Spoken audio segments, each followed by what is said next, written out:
Good morning, students. So today I'll take the 6th chapter of your history, and that is the age of the Guptas. Okay, so take out your books to page number 58, and we'll be starting from the sources. And the first is accounts of Fahim. Okay, now who was Fahim? Fahim was a Chinese pilgrim who visited India during the reign of Chandragupta II. Okay, he was a Chinese man and he came to India during the reign period of Chandragupta II. And we see during his stay in India, he went on pilgrimage to Mathura, Kannauj, Kapilavastu, Kushinagar, Vaishali, Patriputra, Kashi and Rajagra. Please underline these places where he visited. Okay, in your books with your pencils, just mark these places where he visited. Okay, and here we see, according to Fahim, we see what did Fahim tell about the time period, about the reign and about the people during Gupta period, Chandragupta II. First thing, just write down first point. Magadha was a prosperous country with the large towns teeming with wealthy population. First point says that the country was prosperous country. Okay, and it has, we see that people were not having any financial problem. They were wealthy people. So we see that Chandragupta II was a good king because his people, they were prosperous, the country was prosperous and people were wealthy. Okay, first point. Second point, Patliputra was flourishing city with numerous charitable institutions including hospital, and we see that second point, that Patliputra was flourishing. Why it was flourishing? Because in those days people were very kind-hearted, very generous. Okay, and we can see how we can say that they were kind-hearted, they were very generous. Why? Because we can see the institutions and hospitals, they were, we can see, means they were helped by the people. They are themselves, they are saying ki we are going to help it. Okay, so we see that the institution and the hospitals, they were flourishing, people were generous, people were kind. Third point, although the people were wealthy, they led simple lives, generally observing the Buddhist rules of conduct.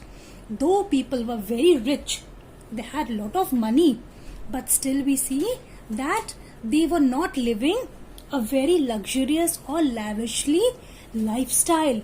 They were living in a very simple lifestyle. Okay, and they had a Buddhist rules in their minds and they were following those. We see the person who is very rich now, they means you can see the lifestyle, the eating habit, the dress, okay, and their house and all. You can see, you can make out when you look a person, this person is wealthy. But in those days people were wealthy, but they had a very simple lifestyle. Fourth point, Vaishnavism, Shivaism, Buddhism and Jainism were the main religions. Better you can underline what were the main religion that time. Okay, and then people, however, had no ill will towards other sects. People, they loved each other. They did not have any enmity with anyone. They had a brotherly feeling. They were concerned about people. Okay, fifth point, Hindu gods and goddesses were depicted on coins and also in sculptures and painting. They were very, you can say, religious people, and we can see that god and goddesses pictures we can see on the coins plus on the sculptures and paintings also. Okay, sixth point, a penal code was mild and offences were ordinarily punished by fines only. We see that if anyone did something wrong, very mild, light punishment was given to those people. Okay, though we see that people were very good, but still just see punishment was there.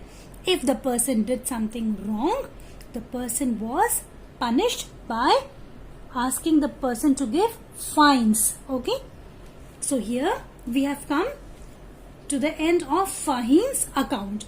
Now second point we'll see on page number 59, and that is the Allahabad pillar inscription or Prayagya Prastiti. Okay, now here we see that this pillar was the one of the most important epigraphical evidence of the imperial Guptas.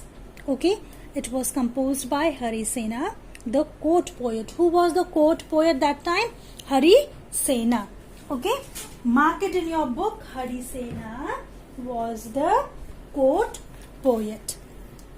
Okay, and then here we see that the inscription is also important because of the political geography of India that it indicates by naming the different kings and peoples who populated India in the first half of 4th century. In this paragraph, just mark it from it is one of the most important till inscription, and then we see you can mark here also Prayagya Prastiti is also known in praise of Samudragupta. Mark with your pencils, and then come to this paragraph. The inscription is also important because of the political geography of India till century AD. Mark in your book. Okay, then turn your page. We'll see. Okay, page 63. Here we see education. How were the educations given and where were the educations given? We see Nalanda University. I hope you all must have heard the name of Nalanda University. Okay, and we see it was the most renowned university, okay, in ancient India. Okay, and it was located at Nalanda in Rajagra in Bihar. Okay, a lot of information about Nalanda University is given in the inscription in the accounts of Huang Sang. Now you must be saying, ma'am, who is Huang Sang? Huang Sang was another Chinese pilgrim. Okay, and he came to India during the time period of Harshvardhana, King Harshvardhana.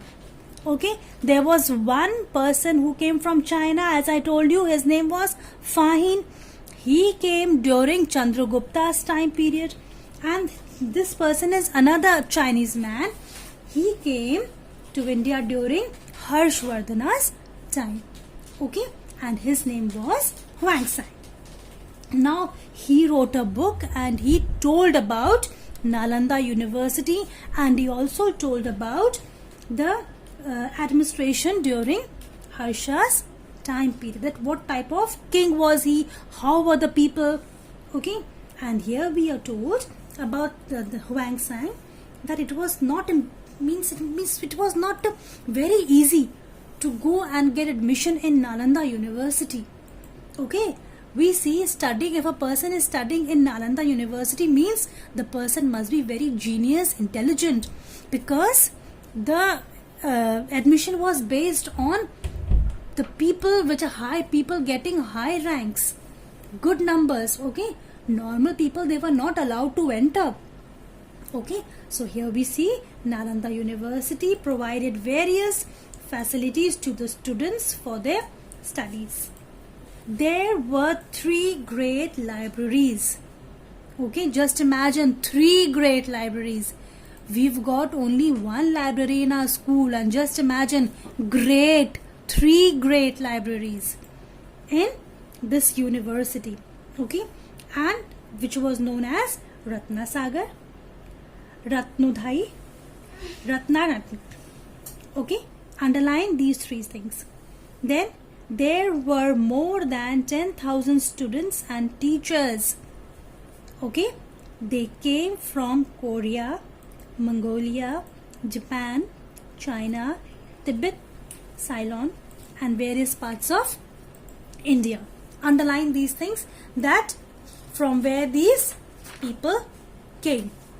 Okay, and then we see the subjects.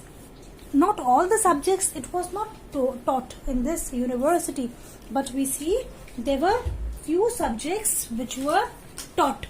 And what were the subjects? We see 4 Vedas, logic, grammar, medicine, Sankhya, yoga, Nyasa, and the Buddhist work of different schools. Okay, Nalanda University was not an ordinary university. It's not like Meerut University.